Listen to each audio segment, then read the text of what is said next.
தமிழக வெற்றி கழகத்தோட கொடிக்கு இப்போ ஒரு சிக்கல் வந்திருக்கு. சோ அது என்ன அப்படிங்கறத பத்தி இந்த வீடியோல டீடைலா பார்க்கலாம். தமிழக வெற்றி கழகத்தோட கொடியில சிவப்பு மஞ்சள் அப்படின்னு 2 வண்ணங்கள் இருக்கு. இந்த கொடியோட நடுவுல வாகை மலரும் 28 நட்சத்திரங்களும் இருக்கு.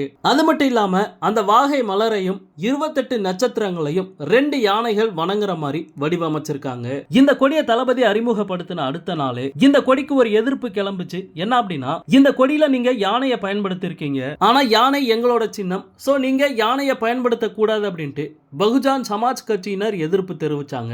அது மட்டும் இல்லாம தேர்தல் ஆணையத்தால அங்கீகரிக்கப்பட்ட ஒண்ணு மற்ற கட்சிகளால பயன்படுத்த முடியாது அப்படின்னு பகுஜன் சமாஜ் கட்சியோட தமிழக தலைவர் ஆனந்தன் சொல்லியிருந்தாரு. அடுத்தபடியா இது சம்பந்தமா தேர்தல் ஆணையத்துல ஒரு கம்ப்ளைண்ட்டும் கொடுத்திருந்தாங்க. தமிழக வெற்றி கழகம் யானை சின்னத்தை பயன்படுத்த கூடாது அப்படிங்கிற மாதிரி ஒரு கம்ப்ளைண்ட் கொடுத்திருந்தாங்க. அதுக்கு தேர்தல் ஆணையம் என்ன சொல்லியிருக்காங்க அப்படின்னா, தமிழக வெற்றி கழகத்தோட கொடி விஷயத்துல எங்களால தலையிட முடியாது அப்படிங்கிற மாதிரி சொல்லிட்டாங்க. அதாவது அரசியல் கட்சிகளோட கொடிகளுக்கும் அதுல இருக்கக்கூடிய உருவங்களுக்கும் தேர்தல் ஆணையம் ஒப்புதலோ அங்கீகாரமோ கொடுக்காது. கட்சி கொடிகள் விதிமுறைக்கு உட்பட்டு இருக்கா அப்படிங்கறத அந்தந்த கட்சிகள் தான் உறுதி செஞ்சுக்கணும் அப்படிங்கிற மாதிரி தேர்தல் ஆணையம் சொல்லிட்டாங்க. தேர்தல் ஆணையம் இப்படி கைவிட்டதுனால பகுஜன் சமாஜ் கட்சியினர் என்ன பண்ணிருக்காங்க அப்படின்னா, நீதிமன்றத்துல வழக்கு போட்டிருக்காங்க. இப்போ நீதிமன்றத்துல என்ன சொல்லியிருக்காங்க அப்படின்னா, ஏப்ரல் 29ஆம் தேதிக்குள்ள தமிழக வெற்றி கழகத்தோட தலைவர் விஜய் மற்றும் அந்த கட்சியோட பொதுச் செயலாளர் புஷி ஆனந்த் 2 பேருமே இந்த கொடி விஷயத்துல பதிலளிக்க வேண்டும் அப்படின்னு நீதிமன்றம் உத்தரவிட்டிருக்கு. சோ எல்லாமே நல்லா நடந்துகிட்டு இருக்கப்ப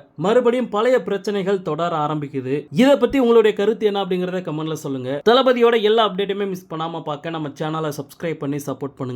தேங்க்யூ.